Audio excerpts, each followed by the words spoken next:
Sterling. Stepping up the middle. Sterling. Still going. Peter Sterling. Great run. He wasn't tackled, said McCallum.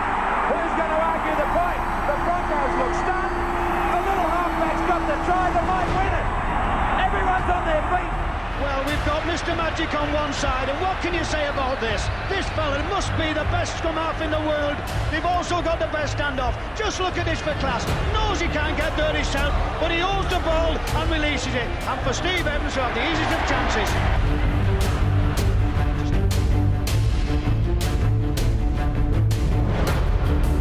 Hi, I'm Peter Sterling, and I've been asked to name the 5 toughest players I ever played against. I look at toughness a little bit differently, maybe. I think that anyone who crosses that white line and goes out, now that's tough. I know it takes bravery and courage just to put yourself out in the arena. I also think there's physical toughness. There's the blokes who are tough to handle that way, but also toughness of just competitiveness against you. So I've got a little bit of a combination in my 5. I'm going to start with Wally Lewis.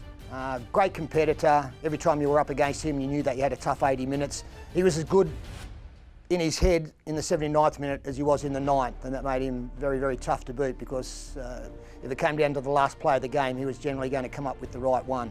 Just a really strong physical player. When you saw him lead Queensland, he was at his best. He just had this aura about him and everybody followed him.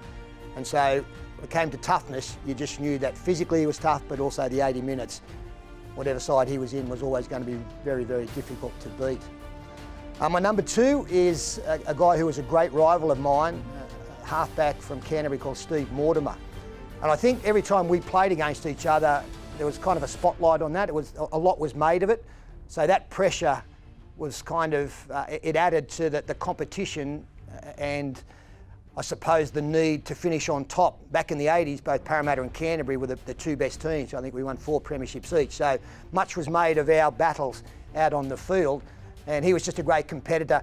A will-o'-the-wisp halfback, really difficult to contain. He had blinding speed off the mark, had a wonderful little chip and chase, and could bop up at any stage of the game. So you could never rest against him. You always had to be ready for him and be ready for the unpredictable, because he wasn't a guy who sort of followed the norms of the game. He was always looking to come up with something a little bit different, and with his individual brilliance, he was able to pull it off on so many occasions.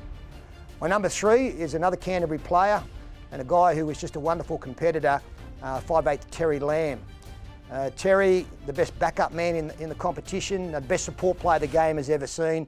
The amount of tries that he scores through the middle of the field where breaks are made down either side, and invariably when the player turned, it was Terry Lamb tearing up through the middle. So he was the kind of player that was in the game for the full 80 minutes, played with a lot of energy, a lot of enthusiasm. And again, to me, the toughness is about trying to combat that and to try and lessen his impact on the game. And that was never very easy. My number 4 is Noel Cleal, back rower, who made a very successful transition from the centre 3/4 position into the back row. Very big man, but someone who was very agile on his feet. He had a great step, he had good footwork.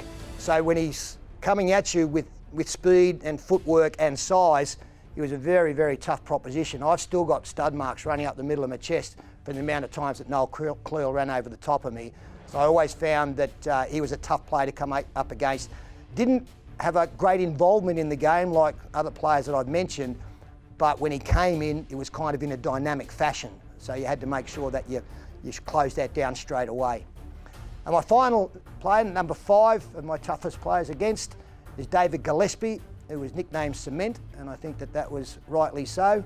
I don't know if it's coincidence or whether it's a nice thing, but my last tackle involvement in the game before my shoulder put me out, David Gillespie got me. So I figure if you're going to go out, you may as well go out at the hands of the best. But he was just a great hitter, and I think you find the best defenders in the game, it's all about their technique. They get down low and drive up, and he was part of that Canterbury pack that were known as the Dogs of War back there, and they were all very good at it, but I don't think there was anybody more intimidating than David Gillespie. So if you're talking toughness, I think Cement qualifies for that role.